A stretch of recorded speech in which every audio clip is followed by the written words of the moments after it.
Welcome to High Cheese. It's Friday, December 15th, 2023, 10 days before Christmas. And there's so much that happened this week. And let's just get right to it. The first topic I want to cover is the impeachment inquiry vote that took place this Wednesday. So the Republicans formally voted on the impeachment inquiry.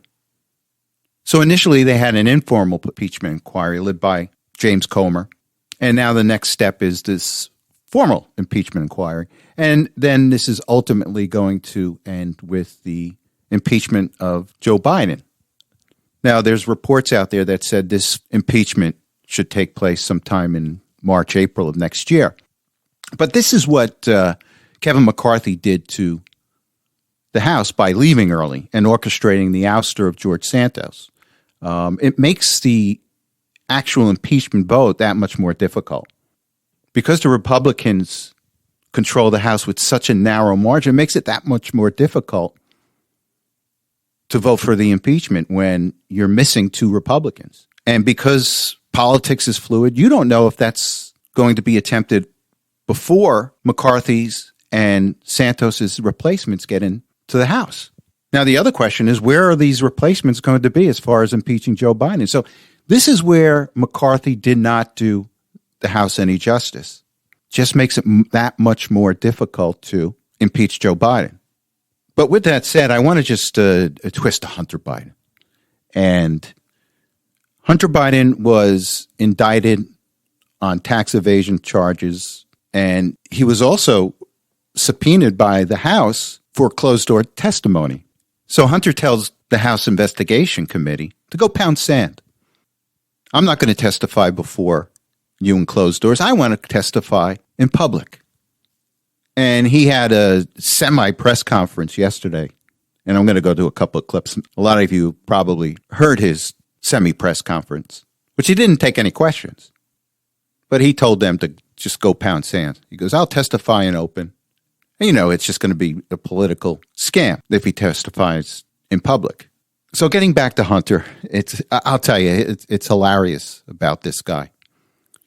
Here's a guy that has made tens of millions of dollars, blown nearly $1 million on hookers and drugs, wrecked his own life, has been taking care of his father since day one, and he's out there saying he's the victim. And he's just going back to the progressive playbook. Because remember, it's just the oppressors and the oppressed. And Hunter Biden, who has been given everything by his father, has been able to make tens of millions of dollars. He's the oppressed. And it's comical.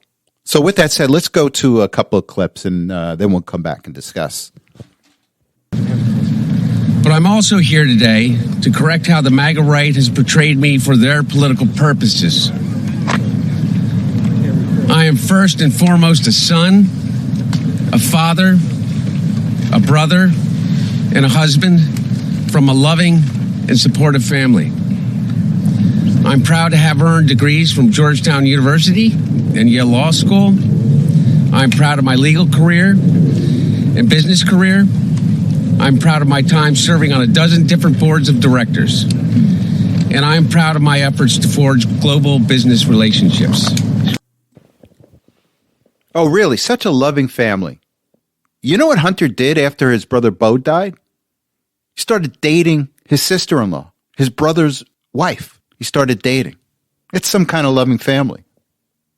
He tells you he's proud of getting into Georgetown, Yale Law. You shouldn't be proud of that. He got him because of Joe, his connections. Then he tells you he's proud of his businesses that he started. Again, the only reason he was able to start those businesses is because of his father's name. And what he fails to tell you is that some of those business relationships were forged with America's enemy, China, and places like Burisma in Ukraine, where his father, as vice president, had an immense amount of influence. But he's all proud of that. He should be proud if he did it himself, if he went out, took a step away from his father, and created this all on his own. But he didn't, because it served him and it served his father. So let's go back. For 6 years, MAGA Republicans, including members of the House committees who are in a closed-door session right now, have impugned my character, invaded my privacy, attacked my wife, my children, my family, and my friends.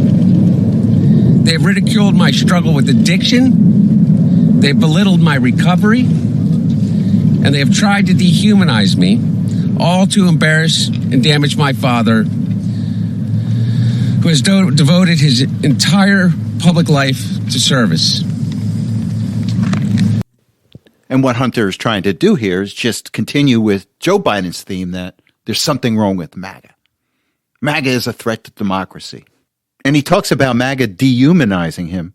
MAGA has not dehumanized Hunter Biden. He dehumanized himself. We just acknowledge it. And we also acknowledge that Washington has done its darnest to protect you and to protect Joe Biden. Remember the laptop? Remember the 51 spooks that said it was Russian disinformation? So don't give me that. I don't want to hear that. You've got the whole entire Washington establishment trying to protect you, trying to protect a man that dehumanized himself. Now, look, he's a drug addict. He still is. I'm sure he still is.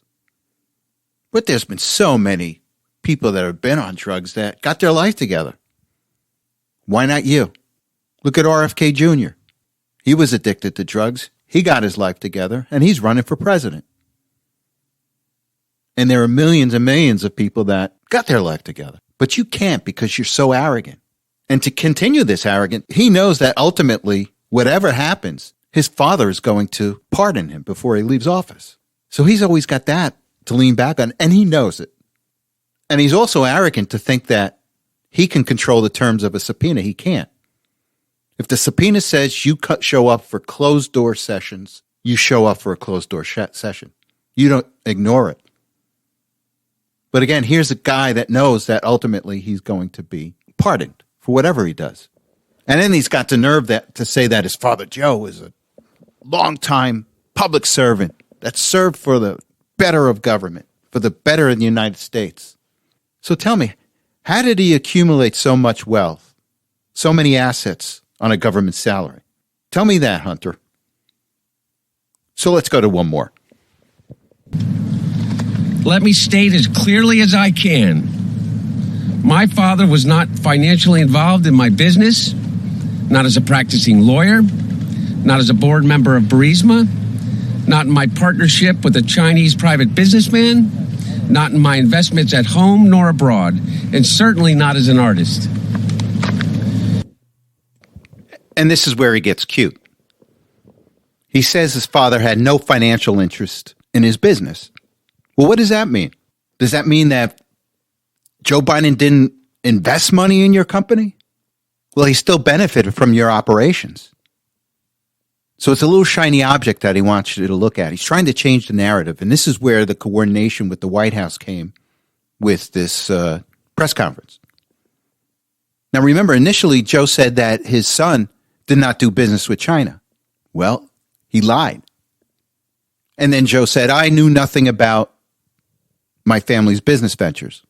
Well, that's a lie. We know that. And now Joe Biden had no financial interests in Hunter's companies. Well, he certainly benefited from them. And then I think it was a little comical when Hunter said, oh, Joe knew nothing about my artistic ventures. And this is how out of touch with reality that this guy is. I think in his mind, he truly believes he's an artist because of his talent.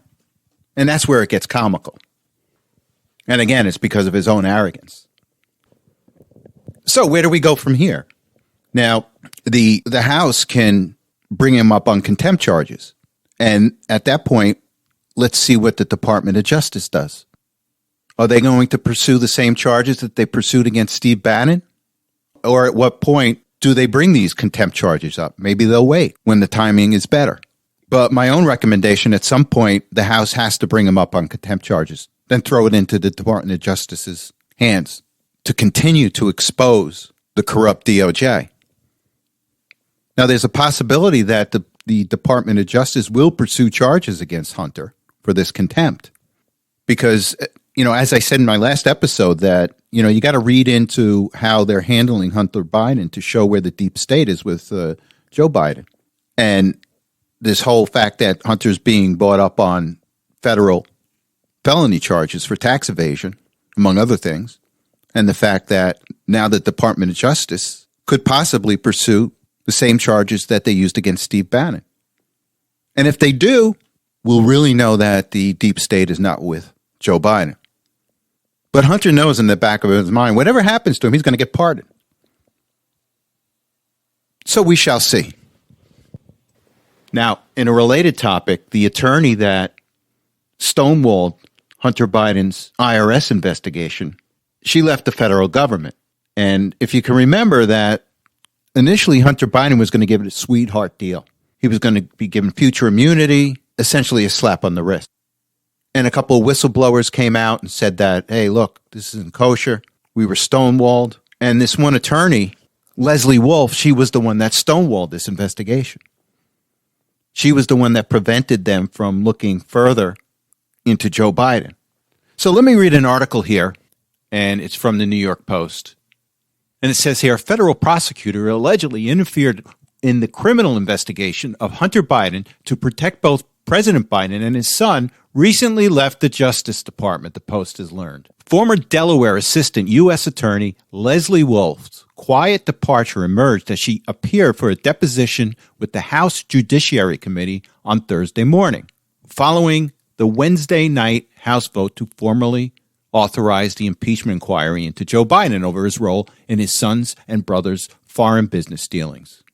Wolf's starring role in the alleged cover-up is the criminal tax fraud and lobbying investigation is a significant part of the impeachment inquiry, with whistleblowers saying that she discouraged asking witnesses questions about the big guy or dad, referring to Joe Biden, claiming there was no specific criminality to that line of questioning.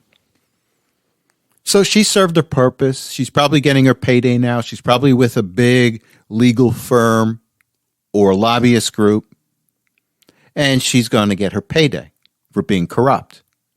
And again, this is how Washington works. So I'm sure there'll be more to this, so we shall see.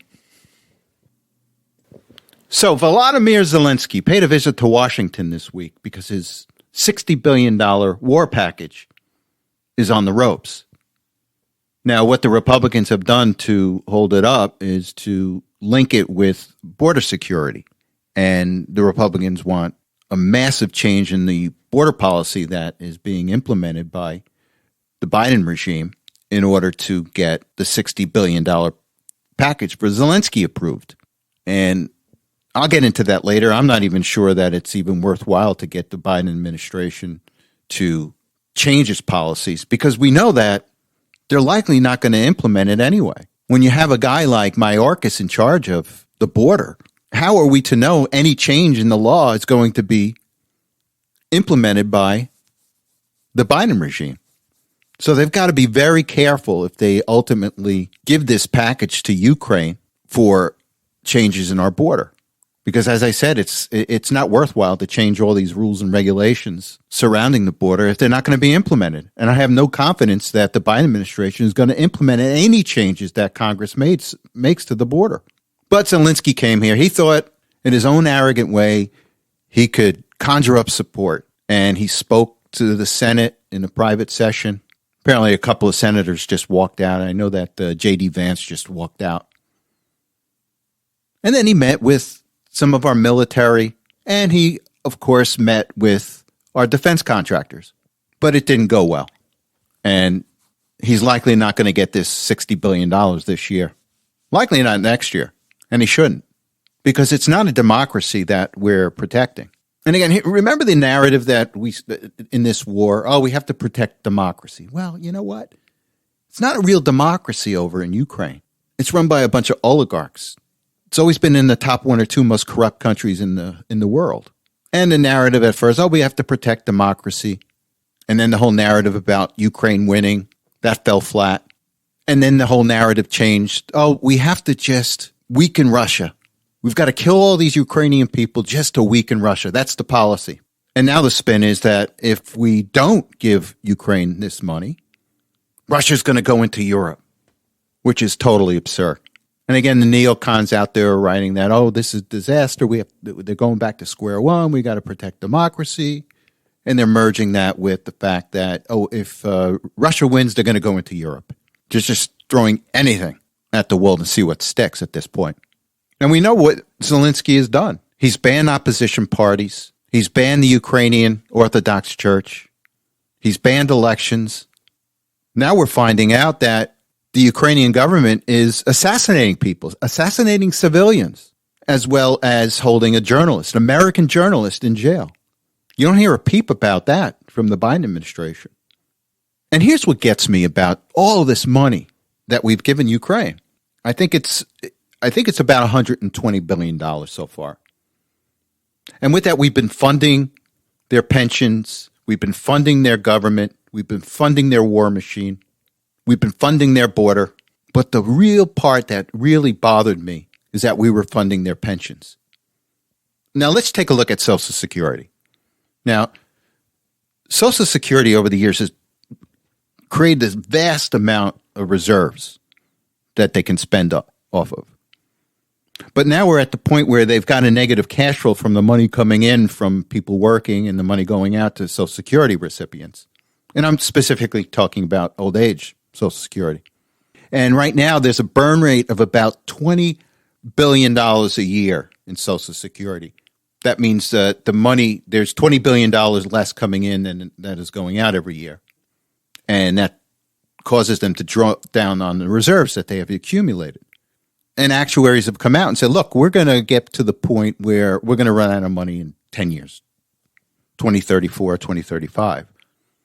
And at that point, all Social Security recipients are going to get about a 20% reduction in their paycheck every month. Now, don't get upset because I think it's an easy fix. You know, you can patchwork certain things together in order to increase the life of Social Security. But it's going to involve raising taxes on the extreme wealthy and increasing the retirement age. Not too much, but increasing the retirement age for younger people. But here's what really gets me. Social Security has a burn rate every year, say $20 billion. It's a little more than that, but to make it a little easier, let's say $20 billion a year that it burns. So all of the money that we've given Ukraine could extend the life of Social Security by about 5 or 6 years. And this $60 billion that we want to give Ukraine could extend it in another 2.5 to 3 years. And these people in Washington just want to make this a continuous war. And that's what really bothers me. We're paying the Ukrainian pensions, but we're forgetting about Social Security. And that money that we're giving Ukraine could really be used to shore up Social Security. And that's what the whole bizarre thing about this Ukrainian mindset that I just find mind-boggling. What is it that we're trying to do in Ukraine? Who are we protecting? And why is Ukraine such a gem that we do have to protect it? Because we have no vital national interest in Ukraine. So what is it? Initially stories came out about biolabs that were in Ukraine. That was initially denied by the Biden administration. But during one of the hearings, it came out that, there are biolabs in Ukraine. It's one of the top child trafficking centers in the world, and it's run by a bunch of oligarchs. It's not a democracy. I'm not pro-Russian on this, but we don't have a vital interest over there, particularly when you take a look at what this money could be used for over here. It's just disgraceful. But this isn't being done to benefit the people on Social Security, the people that are going to go on Social Security, the young people that plan on having Social Security. It's all about lining the pockets of the people in Washington and keeping their power and keeping their globalist connections in power. So Zelensky went home with nothing in his pockets, and that should be it. Somebody's got to sit Zelensky down and say, you've got to sue for peace. Time to do it now. Because I just saw a report here that up to 300,000 Ukrainian soldiers have been killed. Zelensky also plans on allowing people over 40 into the army right now to fight. So it's time to settle. I've said from day one, this is a mistake. It's not going to end well for Zelensky. So let's do it now. Instead of getting all those poor Ukrainians killed and Russians for our own war machine over here. So we shall see. Okay, I want to talk about Trump's criminal case in Washington and how this is just a blatant, among the three other criminal cases, but these are just a blatant effort to interfere with the 2024 election. Now, the one in Washington is the one that concerns me because it's in Washington, D.C., and the jury pool hates Donald Trump. I think it was 95% of the people in Washington voted for Joe Biden. Democrats today just hate Trump for the sake of hating Trump, just for the sake of hate. And that's what concerns me.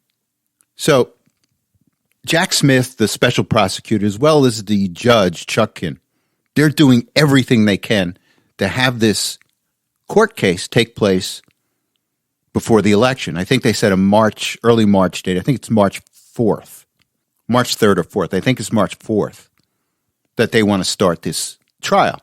And they want to make it quick, and they want to get a conviction before the election. That's what this is all about. Just trying to kneecap Trump. So what happened is that Trump's lawyers petitioned Chutkin, the judge, who was appointed by Obama. They petitioned the judge to throw out the case because, hey, I got presidential immunity. And, essentially what presidential immunity is that, look, any president is immune to being prosecuted for things that he did while he's in office, within reason. I'm sure if a president murdered somebody while he was or she was in office, the rule wouldn't apply. But Trump's saying, hey, anything I did on J6 falls under presidential immunity. So Chutkin, not surprisingly, said, no, I'm not going to hear that. I'm not going to throw out the case based on that. So Trump appealed it to the appeals court. Now, the problem with the appeals court is that can take a long time, particularly if the appeals decision doesn't go Trump's way, and then he appeals that to the Supreme Court. And before this process plays out, it could be past the election, something that Chutkin and Smith don't want. They want it done right away, right before the election. So Trump appealed it to the appeals court, and Smith knew that once it hits the appeals court, it's likely it would never come back to them until after the election. So what he did, he petitioned the Supreme Court to essentially say, hey, look, jump the appeals court process, take this on your own, make your own decision on this. Because in his mind, this will speed things up. He may be able to get a decision from the Supreme Court that will allow him to have the trial before Election Day. So what the Supreme Court said, yeah, we'll take it.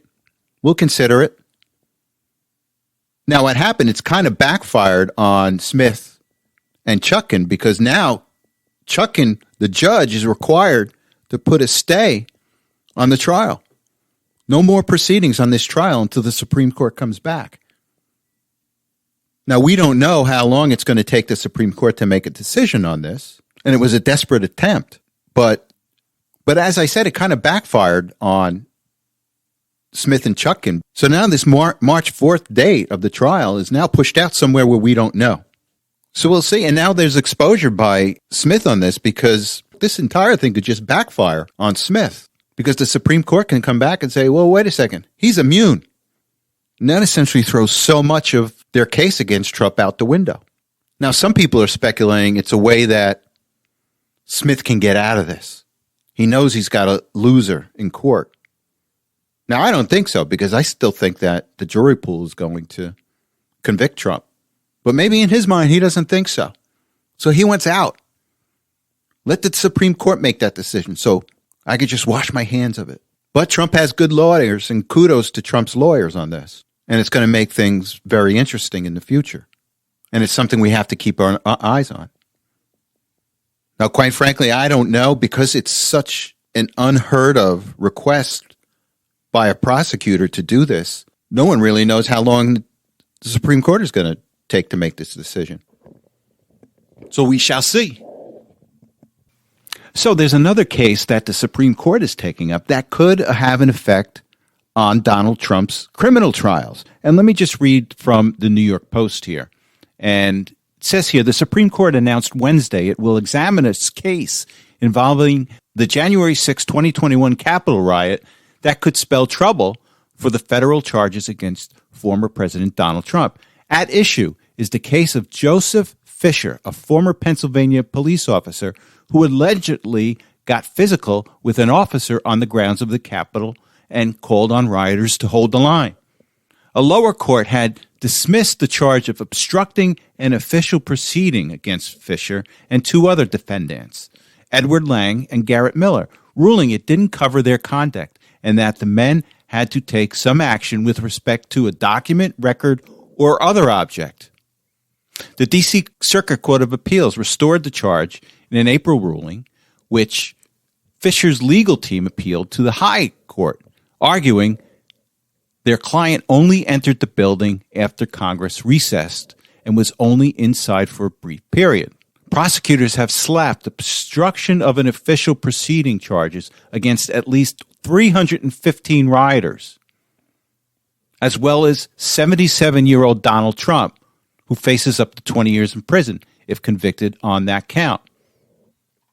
So, this is one of the charges that Smith is charging Trump with. And if the Supreme Court decides that this does not meet the threshold of obstructing an official proceeding, well, a good part of that case against Donald Trump by Jack Smith gets thrown out. Now, another repercussion of this decision could be all of those J6ers that have been charged, convicted of obstructing a proceeding. So this can have such a dramatic effect on those that have already been convicted, as well as those J6 political prisoners that are facing these charges. So it's good that we keep an eye on this, and we shall see. You know, any form of racism is bad. Any form. And unfortunately, this DEI program that many corporations are pushing results in racism. And with that said, I want to go to a clip, and it's with James O'Keefe, the investigative reporter.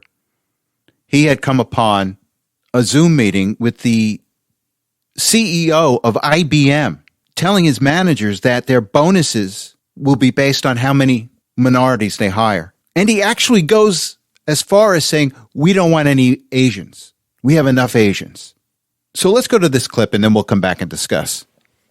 IBM Insider has provided us with an internal video showing the CEO of IBM, Arvind Krishna, using coercion to fire people and take away their bonuses unless they discriminate in the hiring process, which appears to be a violation of Title VII. This comes on the heels of IBM pulling advertising from Elon Musk's X, with IBM saying they have zero tolerance for discrimination. Quote, IBM has zero tolerance for discrimination, and we've immediately suspended all advertising on X while we investigate. And here's the CEO making those threats. So we take underrepresented and gender. You got to move both forward by a percentage. That leads to a plus on your bonus. By the way, if you lose part of your bonus. I'm not trying to finesse this. So for blacks, we should try to get towards 13-point-something%. On Hispanics, you got to get into the mid-teens. So let me say it. Asians in the U.S. are not an underrepresented minority in a tech company. This is insane. This is just flat outright discrimination against Asians as well as white people. It's clearly implied that we don't need any more white people. And in light of the Supreme Court decision that said Asians were discriminated against when admitting students to Harvard, this is absolutely insane. And you know what's interesting is that this would have been denied by IBM if this Zoom meeting wasn't recorded and given to James O'Keefe. And I just find it so ironic that they pulled advertising from X because they think Elon Musk discriminates. And they're doing it right here. No Asians need apply. Want ads, IBM, no Asians need apply. They're actually saying indirectly no whites need apply either. And with that said, I want to talk about the non-white holiday party that was thrown by Boston Mayor Michelle Wu. And the only reason people found out about it, or white people found out about it, was that the invitations were inadvertently sent out to white council people up in Boston. And here's the arrogance, and here is the stupidity of her response. She wasn't apologizing for having a non-white holiday party. She was apologizing because white members of the city council received the invitation. And I am telling you, this country will not be able to move forward unless we become colorblind. And this is the forces that we're fighting today, because the far left, the progressives in this country, want to divide us by race. That's what they want. That's part of their agenda. They cannot thrive when all people are created equal. They can only thrive by division with race. They don't want the motto of this country, out of many, one. They want division, racial division. They don't want this country unified. And this country is going to have a hard time moving ahead with this kind of mentality. And that's why we have to fight the progressives. That's why we have to fight the far lefts, the communists, because this is what they want, racial strife. Holiday party for no whites, for non-whites. That's just flat out wrong. I guess they weren't aware of the Jim Crow laws that discriminated against black people, but it's okay to discriminate against Asians. It's okay to discriminate against whites. Okay, the Defense Department budget was passed this week in the House, and I think the total was $886 billion. Now, one thing I just want to remind you, included in this $886 billion is $300 million for Ukraine. And that's over a 2-year period. But don't let the media, don't let anybody tell you that Ukraine's not getting anything. They're just not getting that $60 billion in that supplemental disaster. Now, there's a lot of conservatives that weren't happy with Speaker Johnson because he had kept a lot of pro-LGBTQ alphabet policies in the Defense Department. And the other thing that was also disappointing is that he extended FISA for another 4 months. And that thing's got to go away. This is the law that they used to go after Trump. This is the law that allows them, the deep state to spy on you. But Johnson extended this for an additional 4 months. And quite frankly, personally, I just think it should wither away or be reformed to death. So I'm a little disappointed in Johnson this week. So we shall see. And with that said, thank you very much for listening. You have a good week, and I will talk to you next Saturday.